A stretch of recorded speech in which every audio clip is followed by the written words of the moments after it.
good evening everyone. I am Ryan M. Polegan from BSChem 203. And this is my discussion about lesson titled Evolutionary Theories. Lesson objectives. At the end of this module, you should be able to explain evolutionary theories of conversation. Evolutionary theories explain the existence of aggression and violent behavior as positive adaptive behavior in human evolution. Kani siya, ga-exist siya as aggression and violence. Like, kanang buhat og mga mali bitaw, like, bisa sa violence ng violence kanang, kan ba, marag, magsinamok bitaw, awayon ka, or awayon ka na wakay sala, o grabe ka aggressive na tao. This trail allow their bearers to reproduce disproportionately, which had which have had an effect on the people. For example, if the child witnesses that his father beats her mother, by the time his father is under the influence of alcohol. Okay, Bisaya na ko, example ani. Ang isa ka bata, naka-witness siya, ang iyang mama, kay ginakulata, by the time na iyang papa, under siya sa, na-influensyahan siya sa alcohol, like mahubog, manam, sabot. Then the child will assume that it is good to beat somebody, and when the time comes, the child becomes a husband, the same situation will be applied to his wife. Bali, ang pasabotan ni, kung saang nakita sa bata, kay sunon niya sa pagkadako. Example na ni, yung papa, gikulata niya yung mama, tas ang bata, nakita niya na, nag-assume siya na na good ang pagtrato sa babae ng sumbagon, kulatahon, unsa pa na klase na mga serious injuries na slight injuries na bitaw. Tas within comes na mudako siya, pwede niya mabuhat ang gibuhat siyang papa. Cheater theory is one of the theories under the evolutionary that suggests that a subpopulation of men has evolved with genes that incline them toward extremely low parental involvement, and that men are sexually aggressive who use their cunning to gain sexual conquest with as many female as possible, because females would not choose them as mates. They use still to gain sexual access, cheating, including such tactics as mimicking the behavior of the more stable males. Ano siya? Kay under ni siya sa evolutionary. Siya like ang pasabutan ni kay sexually aggressive who use their cunning to gain sexual conquest, like kaning mga cheaters, mga nana bitaw, para mag-gain nila ang sexual access sa usa ka tawo.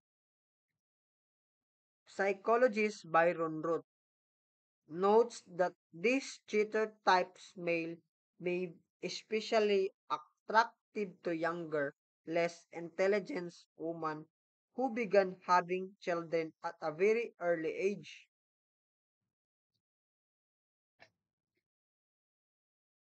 Tapos, ang Archie selection theory is another theory under evolution which holds that all organisms can be located along a continuum based upon their reproductive drives, thus also the are and reproductive rapidly whenever they can and invest little in their offspring. This along decay and reproduce slowly and cautiously and take care in raising their offspring.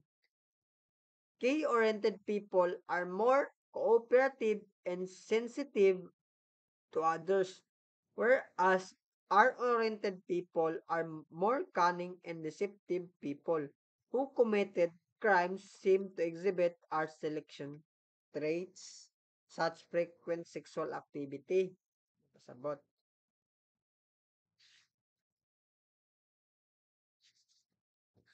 And life course theory, otherwise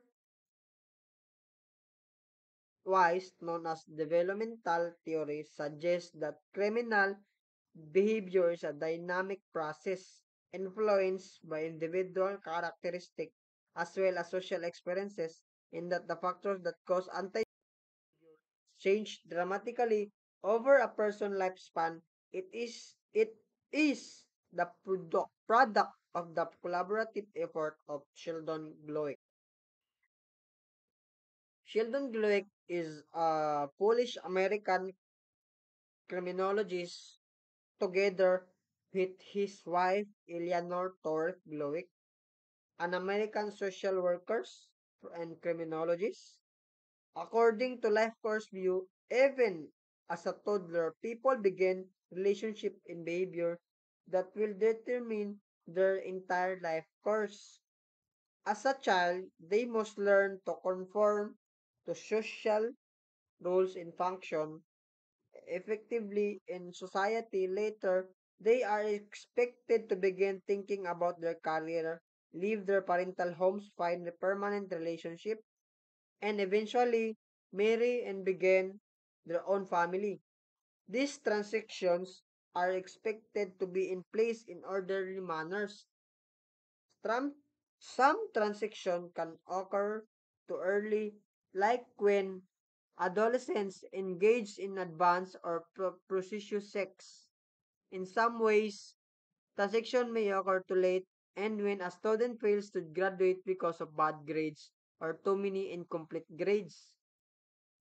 Ang negative life transition kay mahimo siya ay can become increasing as kids acquired more personal deficits. The chance of acquiring additional deficits increases. For example, a boy who experienced significant amount of anger in early adolescence is the one more likely to become involved in antisocial behavior. As a teen and matured into a depressed adult who abuses alcohol, it maintainly emphasizes the disruption in life major transition can be reproductive and ultimately can promote criminality. Mo kung nabuti mo ni siya kay makapromote ni siya mga binuhatan na di maayo like gama kag kuan makapromote kag criminality makagama kag mga sala uni pasabot. Latent trend theory. Latent trend is defined as a stable feature characteristic property or conditions such as defective intelligence, impulsive personality, genetic abnormalities, the physical, chemical, and injuries that make some people delinquency prone over the life course.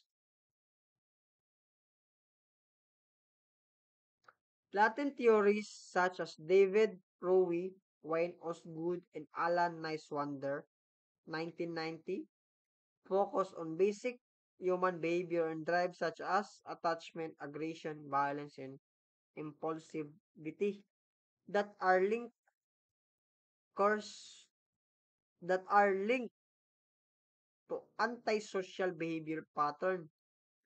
They recognize that human traits alone do not produce criminality and that it is a combination of environmental factors such as family life, makuha sa family life, tas sa educational attainment, economic factors, and neighborhood condition. Mo ni pasabot kuha sa family life, educational attainment, o economic factors of neighborhood condition. Physical or mental traits are therefore but one of part of the large pool of environmental environmental and social and personal factors that account for criminality. Such people may have a predisposition towards aggression, but environmental stimuli can either suppress or trigger antisocial act. One example is when a person has when a person has an impulsive personality, this person may somehow commit crime because he act in an impulsive manner. Kani makakommit siya crime kay gaak siya og impulsive manner like when he suddenly draw his gun aiming at his enemy but unfortunately he hit another person. Like magaw-na ka na maigo nimo kuan pero like di naigo nimo. Latin trait theory. As its name suggests, means that every individual has a set of inborn traits and then with varying degrees. For example, aggressiveness, kais ka-agresibo sa isa ka tao. Control over impulses, tendencies, either their impulses and have a very little concern over the needs of others in such individuals have high tendencies to commit a crime. One of the traits mentioned on some articles in intelligence and the lower of the intelligence of the individual, the more likely they are committed a crime. An individual with poor impulse control and an inability to feel fear or see the consequence of their action are more likely to be a criminal because when a criminal thought comes in, it usually has a reward. The one with a weaker control will tend to give in. Musto ka ng ang weekend control, sabutan na give in, musuko, susuko. Even so, if they can see the consequence of their action and are fearful of them, they will not be inclined to act it. It is only when they can see the consequences and the fear that they carry on with the criminal act. Mo na siya, kung required. Then, last, Jokes family advocates the inheritance goals such as Henry Goddard, Richard Dogdale, and Arthur Estabrook trace several generation of crime-prone families. Kani siya kay makuha ni siya sa mga kaliwat by genes niya makuha imong for example, ako bad kuan ko, papa nako by generation may lolo, papa or sa na lolo.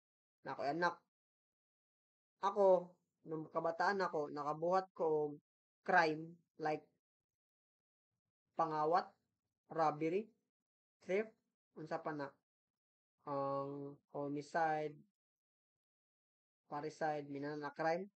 Bali makuha na siya, by genes na ba, bali makuha sa kung anak, kung unsa akong batasan, manang ani jokes family. And the kalikas, finding evidence that the criminal tendency were based on genetics, bali makuha siya sa mga ninuno kung lolo sa tuhod, tas sunod, tas papa, tas anak, tas apo, minana itaw. Your conclusion traits deemed socially inferior could be passed down from generation to generation through inheritance. According to Richard Louis Dugdale in his book The Jokes, A Study in Crime, the jokes there a study in crime, pauperism, disease, and heredity, also further studies of criminal, stated the origin of the stock of the jokes. There was a hunter, a fisher, a hard drinker, and a jolly man named Max who was also descendant of the Dutch settler. Two of Maxon married two of six sister of jokes. Their whereabout of the six sister is nowhere to be found. Of the five that are known, three had illegitimate children before marriage. One is called Ada Joke, but publicly known by many as Margaret, the mother of the criminals.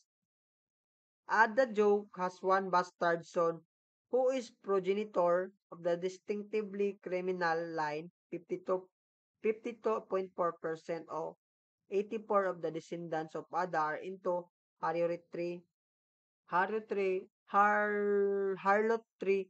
It means prostitution, mga pokpok.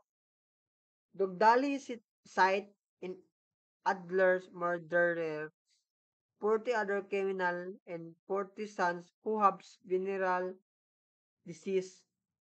With that, Dugdali made some tentative induction based on his study of the Jokes family line when it comes to committing a crime.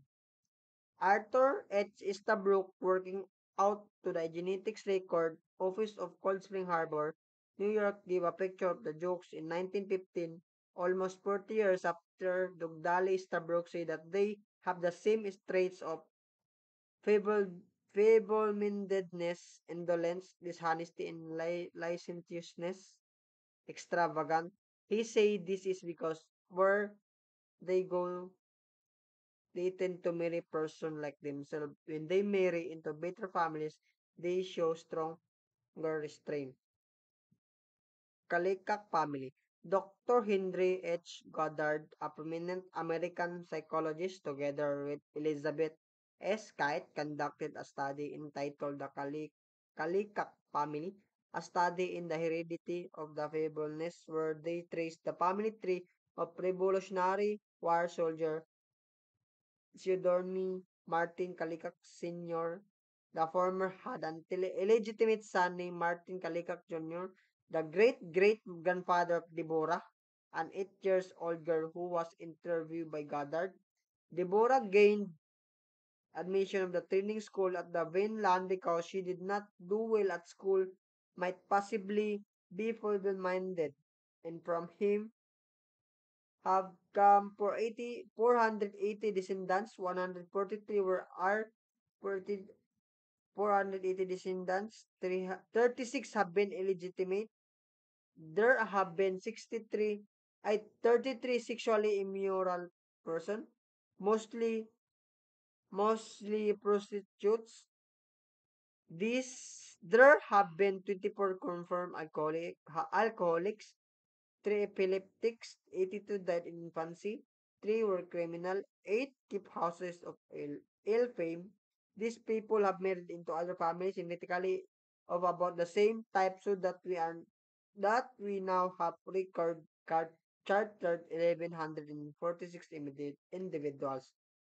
Of this large group, Goddard have discovered that 262 were feeble-minded while 102 are considered normal. The remaining 581 being still under undetermined. And that's all. Thank you.